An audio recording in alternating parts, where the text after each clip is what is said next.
Então, sobre a liturgia da Semana Santa, nessa 13ª aula, eu quero colocar para você os elementos fundamentais da liturgia da Semana Santa, te falar sobre essa questão da liturgia e dizer que, obviamente, as rubricas dessa Semana Santa estão contidas no missal. Então você vai lá no missal, você tem as cerimônias todas, tanto a partir do Domingo de Ramos, como as cerimônias do Tríduo Pascal. Mas o que nós vamos falar aqui, grosso modo, é exatamente de situar a respeito do simbolismo, da simbologia que a Semana Santa oferece para nós dentro da nossa perspectiva cristã, tá bom? Então vamos lá, vamos falar um pouquinho sobre isso nessa aula e vamos tocar nesse assunto tão importante que é a liturgia da Semana Santa, né? Nós vamos finalizar aqui a parte da liturgia sacrificial propriamente dita, falando da Semana Santa. Então, a Semana Santa é o momento, é o marco central do ano litúrgico, tá? É o ponto maior. No latim clássico, é a Hebdomade Sancte, a Semana Santa. É a semana principal, também chamada Semana Maior. Porque a Semana Santa, ela traz como tema a celebração do mistério pascal. O que é o mistério pascal entendido dentro da nossa perspectiva cristã? A paixão, morte e ressurreição de nosso Senhor Jesus Cristo. Então a Semana Santa ela envolve este tema, paixão, morte e ressurreição de Jesus Cristo. E por isso é considerada o tema, digamos, a semana mais importante, porque esse é o tema central do cristianismo. Falando um pouquinho do histórico da Semana Santa, a gente tem que recordar que a Páscoa já era celebrada pelos cristãos desde o início do cristianismo. E ela era exatamente o tema da nossa liturgia dominical. O domingo, resta dizer, que o domingo, considerado o primeiro dia da semana, era o dia de celebração do cristão porque Jesus tinha ressuscitado no primeiro dia da semana. Então a Páscoa sempre teve esse aspecto central na celebração, na liturgia cristã. Depois a Páscoa começou a ser celebrada, a partir do século II, a ser celebrada uma vez por ano, enfatizando exatamente a Vigília Pascal. Então, a Vigília Pascal se tornou a grande celebração. A Páscoa centralizada sobre os elementos celebrados na Vigília Pascal. O que essa Vigília Pascal tinha como tema? Exatamente a liturgia batismal, exatamente o batismo. No século II, nós temos o testemunho de Tertuliano, no século III de Hipólito, falando exatamente isso, que se celebrava o batismo, e que essa liturgia terminava de manhã com a Eucaristia. Então todas as pessoas que eram batizadas na noite da Vigília Pascal. E de manhã a igreja acabava celebrando a Eucaristia da ressurreição. Tá? A partir do século IV, os cristãos também tiveram a necessidade de desdobrar a Vigília Pascal, trazendo à tona os elementos dos momentos derradeiros da vida de Jesus, ou seja, da paixão e morte do Senhor Jesus Cristo. Então, a partir do século IV, a celebração da paixão e morte de Jesus Cristo também começou a ganhar ênfase dentro da liturgia pascal, dentro da liturgia cristã. E aí nós começamos a introduzir aquilo que seria o Tríduo Pascal, que tem como primeiro dia a Sexta-feira Santa, precedida na véspera pela celebração da última ceia, o sábado e o domingo da ressurreição. Então esse é o tríduo, A sexta, o sábado e o domingo da ressurreição. Evidentemente que a celebração da última ceia acaba aparecendo também nesse tríduo. A última primeira ceia, vamos dizer assim, na Quinta-feira Santa. Essa celebração da Quinta-feira Santa também acaba marcando também o Tríduo Pascal. Então o Tríduo Pascal ele não inicia exatamente na Sexta-feira Santa. Ele inicia na noite, da quinta para a Sexta-feira Santa, ou seja, na noite que já é sexta-feira. A igreja já começa a celebrar a paixão de Jesus na noite da quinta-feira. Em Jerusalém, os cristãos empenhavam-se por imitar os últimos passos da vida de Jesus. E surgiu aí aquilo que nós chamamos Via Sacra. né, na Via Dolorosa, surgiu a Via Sacra. Isso já temos no século IV, com a influência da imperatriz mãe de Constantino, né, que pontuou os locais santos na Terra Santa, né? A imperatriz teve essa Santa Helena, né? Ela teve essa dimensão, né, de fazer com que houvesse a demarcação dos locais santos da Terra Santa, né? Já uma senhora de mais de 70 anos, ela foi para lá, e nesses locais se tornaram, digamos, o ponto de grande peregrinação dos cristãos, né? A partir do século IV, os cristãos começaram então a fazer as peregrinações à Terra Santa, Jerusalém, especialmente a Via Dolorosa. O mistério pascal encontra na Semana Santa o ponto mais elevado, né? É a celebração mais importante do ano litúrgico, né? E é a fonte das outras celebrações do próprio ano litúrgico, porque todas se referem a este ministério, ou mistério da nossa redenção, que é o mistério pascal. Nós já falamos isso praticamente na nossa primeira aula do nosso curso de Liturgia e Espiritualidade, quando nos referimos à dimensão que o mistério pascal ocupa na celebração litúrgica da igreja. Então a igreja, ela se centra sobre a celebração da ressurreição de Jesus, e já o apóstolo Paulo dizia: se Jesus não tivesse ressuscitado dentre os mortos, vã seria a nossa fé. Bom, a Semana Santa começa com o Domingo de Ramos. O Domingo de Ramos marca a entrada triunfal de Jesus em Jerusalém, pela porta de Jerusalém, né? Ele entra aclamado pelas pessoas com ramos de palmeiras e oliveiras. Elas estenderam seus mantos pelo caminho, apanharam ramos e gritavam: Hosana, bendito aquele que vem em nome do Senhor. Esse relato está em Mateus, capítulo 11, versículos 7 a 10.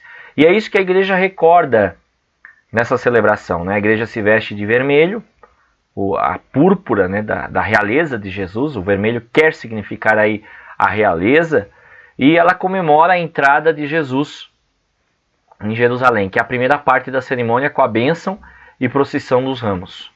E a segunda parte já começa a enfatizar a paixão de Jesus, com a narração da paixão, né, que é o ponto marcante da liturgia do Domingo de Ramos, né, aquela grande narração da história da paixão. Então, no domingo anterior, nós já narramos todos os fatos que vão ocorrer durante aquela semana, né, é um introito à Semana Santa. Tá? Então, a igreja se reveste de vermelho porque simboliza exatamente a realeza de Jesus, né, a entrada triunfal de Jesus. Durante a bênção, geralmente nós usamos o roxo. O roxo é a cor utilizada para as bênçãos em geral da igreja, né? E também é a cor que nós temos na quaresma. Então o padre pode se vestir de pluvial roxo, de capa roxo, porque ele vai fazer uma aspersão. Então toda vez que eu vou fazer uma aspersão, eu posso usar uma capa pluvial. Lembre que pluvios quer dizer chuva, né? Capa de chuva. Então a aspersão de água benta está ligada diretamente à utilização da capa pluvial. E nesse caso, a capa pluvial roxa se enquadra na bênção dos ramos. Após a bênção, o sacerdote então se reveste de... pode continuar com a capa roxa, né? Também na procissão, porque procissão também pode utilizar a capa, mas geralmente se utiliza a cor vermelha para a celebração, né, como o simbolismo da entrada triunfal de Nosso Senhor Jesus Cristo em Jerusalém. Quais os pontos de reflexão dessa cerimônia? A entrada de Jesus em Jerusalém e a paixão de Jesus, né, a paixão do Senhor. Já dão um aspecto de uma antecipação da Páscoa, né? Jesus aclamado como vencedor na sua paixão. Para realizar o mistério de sua morte, Jesus Cristo entrou em Jerusalém. Celebrando com fé e piedade a memória desta entrada, nós vamos seguir os passos do nosso Salvador, para que, associados à graça da sua cruz, participemos também da sua ressurreição em vida. Tem um ponto, inclusive, interessante nessa cerimônia da procissão. O sacerdote vem com o povo, a porta da igreja está fechada. Aí ele bate 3 vezes com a cruz e a porta se abre. Quer dizer, a porta da igreja se abre pela cruz. Então, a cruz de Jesus nos torna participantes dessa ressurreição abundante que Jesus quer nos dar. Então não há ressurreição sem cruz.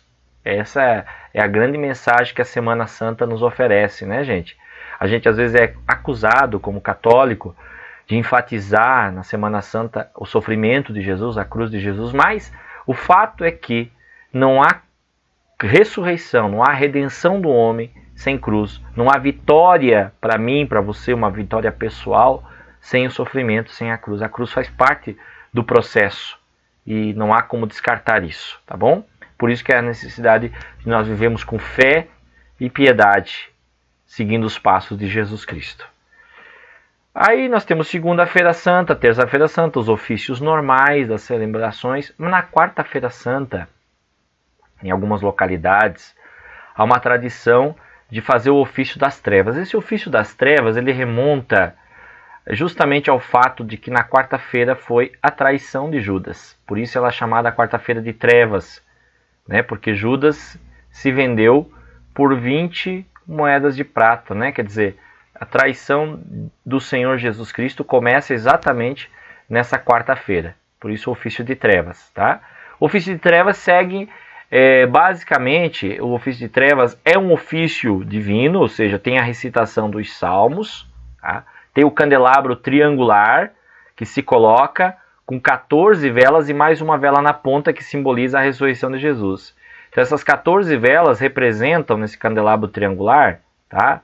14 velas representam, né, 7 de um lado, 7 de outro, representam exatamente as 14 estações da Via Sacra. Tá? E durante essas 14 estações são recitados vários salmos, especialmente as lamentações, os salmos de lamentações e até mesmo trechos da lamentação do profeta do profeta Jeremias, desculpe. No centro do local onde se celebra o ofício de trevas, preferencialmente no coro antes do presbitério, coloca-se um ambão de onde se dirá os salmos, leituras e orações. O presbítero sentará na cadeira acompanhado de 2 diáconos ou de um diácono e o cerimoniário, ou do cerimoniário de outro acólito, depende de como houver, né, de qual a estrutura que existe. O candelabro de trevas, constando de 15 velas, é colocado em frente ao altar, à sua direita. Essas velas serão apagadas aos poucos durante o rito. Além do candelabro de trevas, 6 velas podem estar acesas no altar, como se faz durante a missa solene, e serão apagadas durante o Benedictus, quer dizer, o bendito, né? Um apagador de velas é colocado perto do candelabro das trevas. Então, à medida que vai se lendo cada um da sequência, né, salmo, leitura e oração, vai se apagando as velas. Dando início à celebração, os clérigos em veste coral, tá? Veste coral, geralmente, o que é veste coral, gente? Batina, sobrepeliz ou roquete, no caso dos bispos, né? E uma mozeta para os sacerdotes, para os bispos, a mursa, se for o bispo diocesano, mozeta, se for um bispo visitante, ou um bispo coadjutor, um bispo que não seja o bispo titular, o bispo ordinário do local. Tá? Essas vestes corais, interessante dizer isso, né? Para os sacerdotes, a veste é toda cinza, né? A batina e a mozeta são cinzas. Para os bispos, a batina é cinza com frisos e botões vermelhos, e a mursa ou mozeta vermelha também, com o solidel, né? O bispo utiliza solidel. O padre também pode utilizar um solidel cinza, tá bom? Cerimoniários e acólitos, cantores e coro aproximam em silêncio e reverência, não há canto, de forma processional, vindo o celebrante por último, se aproximam do altar, fazem a genuflexão, inclinam-se profundamente diante do altar e vão para os seus lugares, para as suas cadeiras no presbitério. Para a extinção de cada vela, o acólito responsável pega o apagador, reverencia o altar e vai ao candelabro para cumprir sua função, né? De um lado e de outro. Geralmente começa pelo lado da epístola e depois vai para o lado do evangelho. E assim vai apagando uma vela alternadamente, tá? De um lado e de outro essas velas vão sendo apagadas. No invitatório, no hino do Evangelho e no Benedictus, nas preces, na oração, bem como na despedida, todos permanecem de pé. Tá? Nos salmos e leituras permanecem sentados, exceto quem lê ou entoa o salmo. Pode ser cantado o salmo também, né? No invitatório faz o sinal da cruz na boca e no Benedictus e na bênção o grande sinal da cruz. Tá bom? Então é uma cerimônia muito bonita, tradicional, tá? Que algumas comunidades ainda celebram a quarta-feira santa, o ofício de trevas. Na quinta-feira santa nós começamos o Tríduo Pascal. O Tríduo Pascal, ele tem como ápice a celebração da ressurreição de Nosso Senhor Jesus Cristo, que é o centro do ano litúrgico, tá bom? O Tríduo Pascal, então, ele é composto disso. A ceia do Senhor na quinta-feira santa, tá? A sexta-feira santa, a paixão do Senhor, e na vigília pascal, começa no sábado, aleluia, e termina com a missa da ressurreição, né? Então, vigília pascal inicia o domingo da ressurreição. Começa com o sábado e termina no domingo. Então, o domingo da Páscoa, ele fecha o tríduo, né? Porque ele é a própria continuação da celebração do sábado da aleluia. Tá? A vigília pascal, na noite santa em que o Senhor ressuscitou, seja considerada a mãe de todas as vigílias, na qual a igreja espera, velando a ressurreição de Cristo, e a celebra nos sacramentos. Sacramentos, principalmente, o sacramento do batismo, né? Mas também os sacramentos da iniciação cristã. Quais são os sacramentos da iniciação cristã? Batismo, crisma e comunhão, ok? Esses 3 sacramentos formam a iniciação cristã.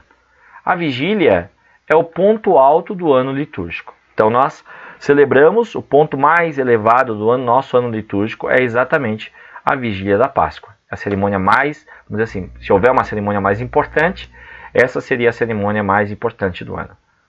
Quinta-feira Santa, nós temos a missa vespertina, né, por causa das vésperas. Nós vamos ver depois na liturgia laudativa o que significa vésperas, laudes. Mas as vésperas, né, Quinta-feira Santa, marca a cerimônia da véspera, quer dizer, a cerimônia noturna, a partir das 18 horas. Na noite em que o Senhor foi entregue, tomou o pão e depois de dar graças partiu, isto é meu corpo que é dado para vocês, façam isso em memória de mim. Então está em 1 Coríntios 11, 23 a 25. Ou seja, é a noite da instituição da Eucaristia, noite da instituição do sacerdócio. Então é importante essa celebração. Os ritos iniciais e a liturgia da palavra é a primeira parte desta cerimônia. E essa cerimônia é feita com solenidade, é cantado glória, a cerimônia é de branco, tá? A liturgia é feita com a cor branca, pode-se tocar sinos na celebração, tá? As campainhas, cantos festivos, é uma cerimônia festiva, bonita, né? Usar incenso, cerimônia bem, digamos assim, que chama a simbologia da alegria da Eucaristia, da noite de instituição da Eucaristia. Depois, a segunda parte, antes da liturgia eucarística, é o lava-pés. O lava-pés que recorda o gesto de humildade de Jesus e o quanto nós temos que ser humildes como Jesus foi. Depois, a liturgia eucarística dada grande ênfase em relação à Eucaristia, à instituição da Eucaristia. E, por último, a quarta parte dessa cerimônia já se reveste do caráter da paixão, né? Os altares são desnudos, o altar-mor é desnudo, tira-se todos os tecidos do altar, deixa o altar sem nenhuma toalha, né? Tira-se os castiçais, deixa o altar vazio, né? E o Santíssimo é trasladado com grande solenidade em procissão até um dos altares laterais da igreja, um local preparado para colocar o Santíssimo, para que as pessoas possam fazer adoração eucarística durante toda a noite, de quinta para sexta-feira santa. Essa é, digamos assim, é o que nós ensejamos. Evidentemente que por questões de segurança há comunidades que não fazem isso. Mas a liturgia da igreja oferece essa possibilidade, né? Uma vigília de adoração ao Santíssimo de quinta até sexta-feira santa, fazendo alternadamente com a comunidade para dar honra ao Santíssimo Sacramento, que seria a quarta parte da liturgia, digamos assim, da instituição da Eucaristia. Tá? E uma coisa interessante de falar é justamente o fato de nós não abandonarmos Jesus, né? Os apóstolos do Senhor naquela noite fugiram, grande parte deles, os discípulos e apóstolos. Jesus ficou só. Então nós, quando fazemos a vigília dessa noite, estamos ali recordando que, Senhor, nós não te deixamos sozinhos, nós estamos contigo, nós queremos caminhar contigo, tá certo? Então tem essa simbologia de estar em comunhão com Jesus. Jesus quis celebrar a Páscoa com seus discípulos. A Páscoa dos judeus fazia memória da libertação da escravidão do Egito. Essa era a primeira Páscoa, né? Aquela Páscoa que foi celebrada por Jesus com seus discípulos, além de ser acompanhada de salmos e orações para a ocasião. A celebração previa como alimento o cordeiro, o pão sem fermento, ervas amargas como bebida e algumas taças de vinho. A novidade é que Jesus dá um novo sentido para o pão e para o vinho, né? Então o pão e o vinho passam a ser sinal da presença de Jesus. Como ele é sacerdote, segundo a ordem de Melquisedeque, ele vai usar o pão e o vinho como elementos, como matéria deste novo sacramento que ele institui nessa noite, que é o sacramento da Eucaristia. Então a Eucaristia é sinal da presença de Cristo. E a Páscoa passa a ser para nós a Páscoa da ressurreição de Jesus, não mais uma festa de libertação da escravidão do Egito, mas da escravidão do pecado. Tá bom? Muito bem, a primeira leitura recorda o contexto pascal do Antigo Testamento. A segunda leitura recorda o relato da instituição da Eucaristia.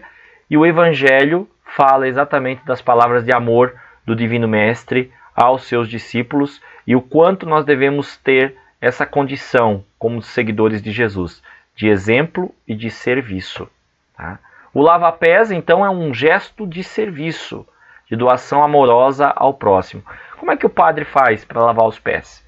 Ele depõe a sua casula, ele coloca uma toalha no símbolo, né? A tiracolo no símbolo, leva com os acólitos a bandeja com a água, e aí escolhe 12 pessoas que vão representar exatamente os 12 apóstolos, coloca num lugar separado, num lugar de honra, de destaque, para mostrar o simbolismo dessa cerimônia, lava os pés, né, e faz uma reverência, né, faz o mesmo gesto de Jesus ao lavar os pés, ou seja, um gesto de humildade, de amor. Ele se ajoelha e lava os pés dos irmãos, recordando que nós temos que estar dispostos sempre a servir dentro da nossa caminhada cristã. O gesto do lava-pés é um gesto bonito, é um gesto que marca a humildade que o cristão deve guardar no seu cotidiano, na sua vida, dentro da vivência da fé. A liturgia eucarística ela dá ênfase a esse memorial da instituição da Eucaristia, tá? E o prefácio daquela noite é exatamente o prefácio do Santíssimo Sacramento, tá? O prefácio que recorda a instituição. Como nós falamos do trasladação, Jesus é levado para um altar lateral adredemente preparado, né? O Santíssimo Sacramento ele é colocado neste local, né? Se faz a oração, se faz a adoração e fica-se nesse local adequado, né? Até o momento de ser trasladado novamente para o altar na celebração da Sexta-feira Santa. Aqui nós abrimos um parêntese para uma missa que geralmente acontece pela manhã na Quinta-feira Santa, tá? Que é a missa do Crisma, também chamada Missa da Bênção dos Santos Óleos. Então, a Bênção dos Santos Óleos, a cerimônia dela está prevista no Pontifical. É uma cerimônia própria dos bispos, tá? Então você não tem a previsão dela no missal, mas sim no Pontifical. Os bispos e os sacerdotes concelebram na catedral ou numa igreja, digamos, destinada para esse fim, que vai funcionar como catedral naquela celebração. Eles celebram a unidade do sacerdócio de Jesus. E nessa celebração, né, é que os sacerdotes renovam as suas promessas, as promessas sacerdotais. O bispo, cercado dos sacerdotes, abençoa os óleos. Quais são os óleos? O crisma, que é misturado com perfumes, com bálsamo, né?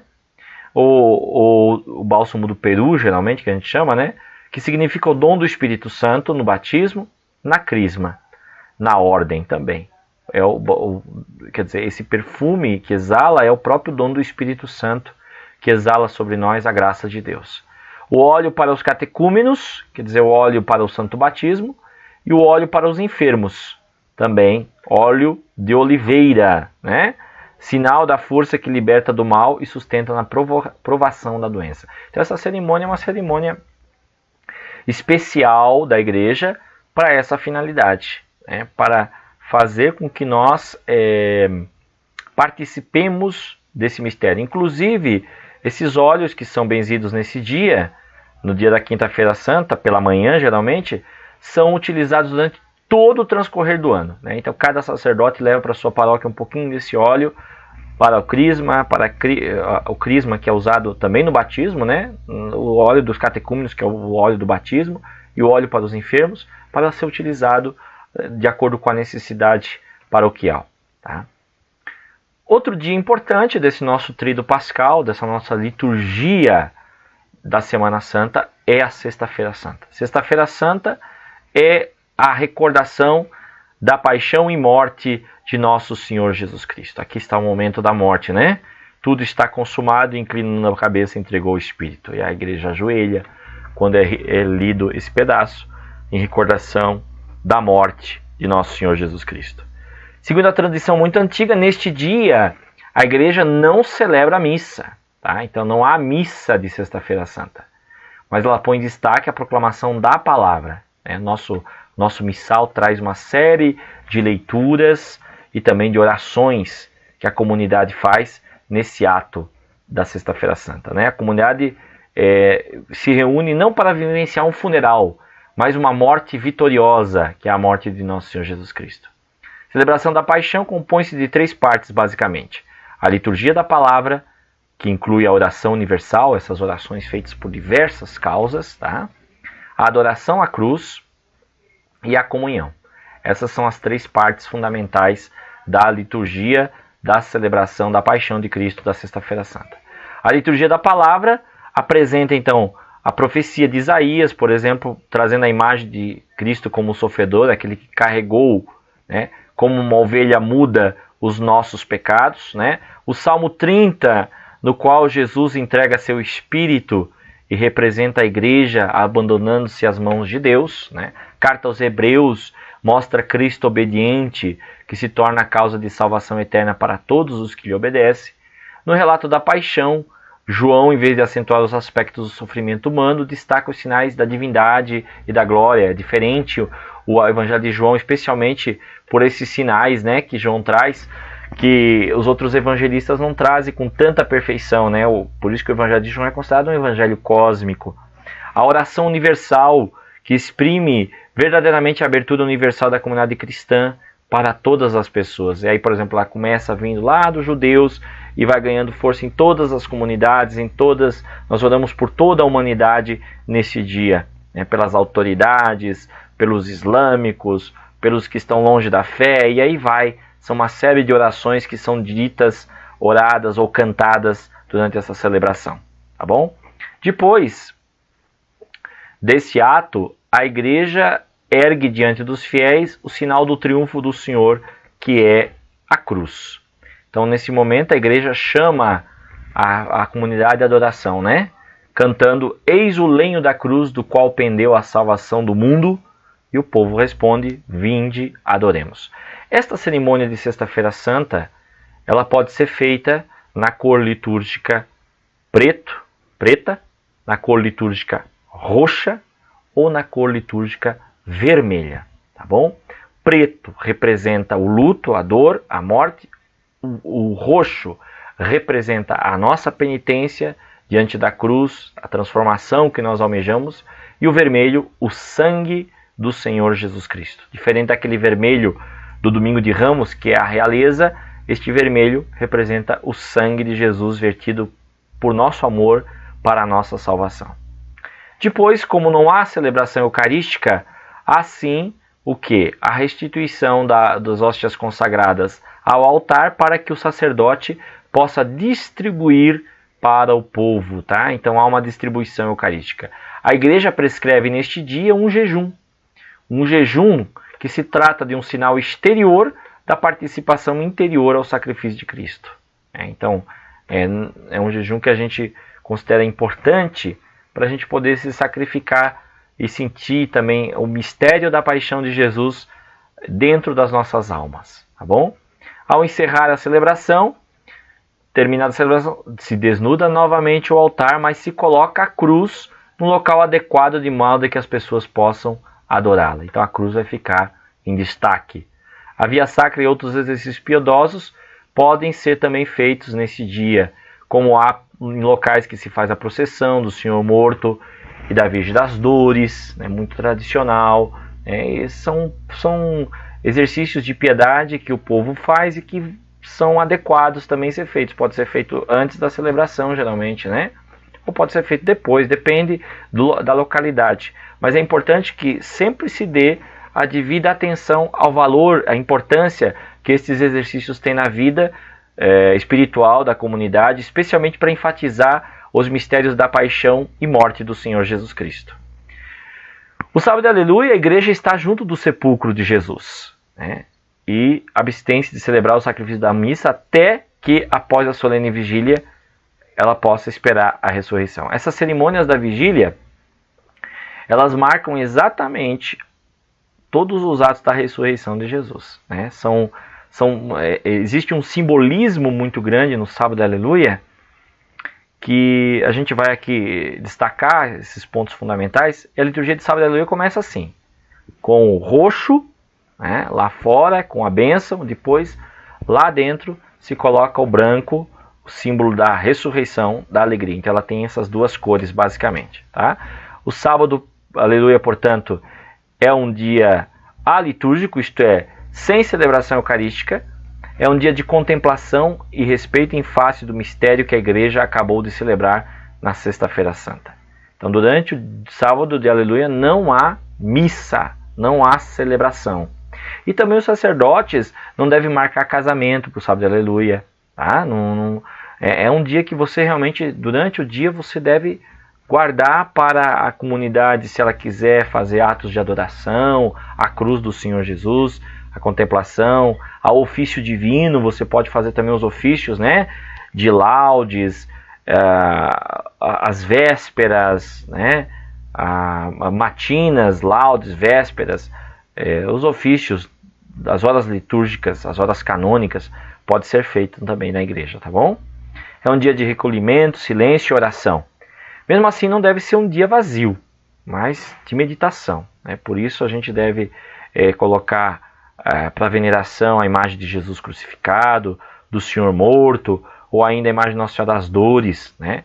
Mas não se celebra a Eucaristia, e olha aqui, ó, nem outros sacramentos, exceto da penitência e da unção dos enfermos.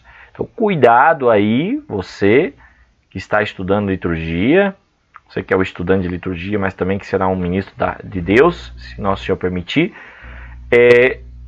no sábado de aleluia, durante o dia, você não pode ministrar sacramento. Tá? Então não celebre, nem no Sexta-feira Santa, nem no sábado de aleluia, casamento, nem batizado. Tá bom? Durante o dia, não. À noite pode ser celebrado batismo. Tá? O batismo, porque a liturgia é batismal. Então a liturgia da Vigília Pascal, ela se constitui em 4 partes. A liturgia da luz, a liturgia da palavra, e a liturgia batismal e a liturgia eucarística, ok? Então essas 4 partes, luz, palavra, batismal e eucarística. A liturgia da luz começa com o quê? Com a bênção do fogo. O fogo novo, que representa Jesus ressuscitado, saindo do sepulcro, vence as trevas do mal e vai ao encontro da sua glória. Então a igreja apagada, a fogueira fora da igreja, o fogareiro, né? E o sacerdote faz a bênção do fogo, que representa a luz de Jesus que se acende no meio das trevas, né? No meio das trevas da morte, a luz ressurge. Então a luz da vida abundante, da vida ressurreta de Jesus.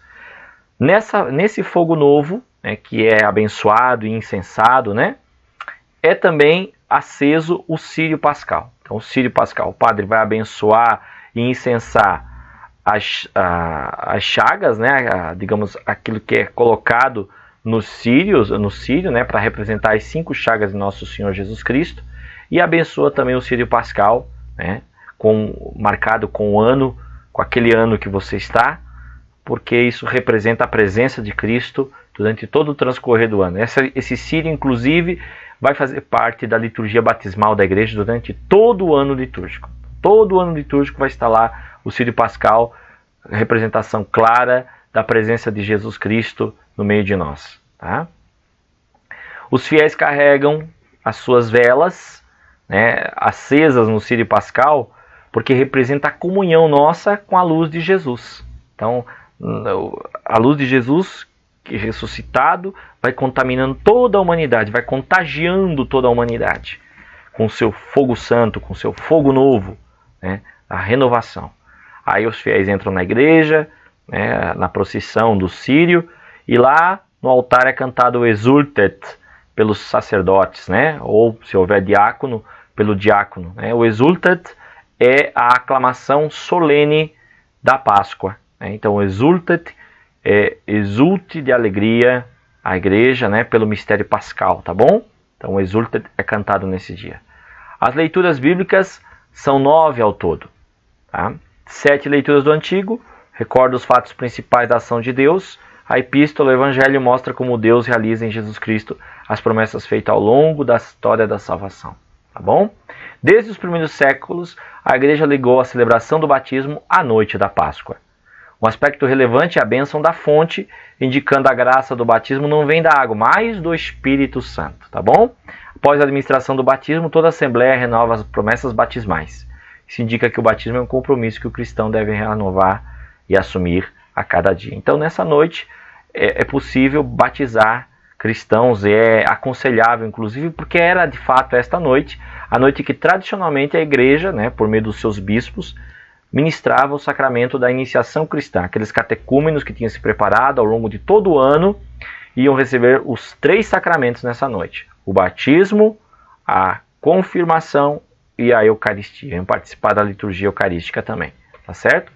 A liturgia eucarística, veja que na liturgia batismal, interessante de observar, são invocados também todos os santos de Deus. Tá? Cantada a ladainha de todos os santos, para recordar que a igreja está na comunhão dos santos e que o batismo nos torna parte dessa comunhão dos santos. A partir do momento que nós somos batizados, nós fazemos parte da comunhão dos santos, essa é a nossa crença. A liturgia eucarística é o ponto culminante da vigília pascal, porque nesse momento nós celebramos de fato a Páscoa, né? A Páscoa daquele que morreu para nos salvar, daquele que destruiu a morte, morrendo e dando-nos a sua própria vida, e ressurgindo como vida gloriosa a partir do túmulo. Então, meus amigos, essa liturgia do Tríduo Pascal é uma liturgia riquíssima, uma liturgia milenar, uma liturgia a qual você deve procurar conhecer e estudar, tá bom? Então aqui nós demos uma pincelada geral sobre essa liturgia, mas o material complementar que eu estou passando para você é um material riquíssimo, tá? Um material do padre do Dom Antônio Coelho, né, que foi bispo português no início do século passado e que fez esse curso de liturgia com muita riqueza de detalhes, até mesmo com o cerimonial, para que você possa acompanhar o cerimonial, tá? Um cerimonial antigo, então você vai ver expressões latim ao longo desse material, mas é basicamente o cerimonial que nós usamos também na nossa igreja, tá? Então, a liturgia e outro material que você deve consultar para conhecer a liturgia propriamente dita, as rubricas dessa cerimônia, é o Missal Brasileiro. Tá? O Missal Brasileiro e o Pontifical, nosso Pontifical, que traz a liturgia da Quinta-feira Santa, são material de consulta fundamental para você compreender a liturgia da Semana Santa. Tá ok? Faça seus comentários, faça suas perguntas sobre a liturgia da Semana Santa. Esse é um tema muito importante e é um tema que você tem que conhecer como ministro do Senhor, tá bom? A liturgia da Semana Santa é, sem dúvida alguma, o ponto ápice da nossa liturgia cristã, tá certo? Faça o seu estudo e não deixe de mandar as suas respostas e também fazer as suas perguntas, suas colocações sobre a liturgia da Semana Santa, tá bom?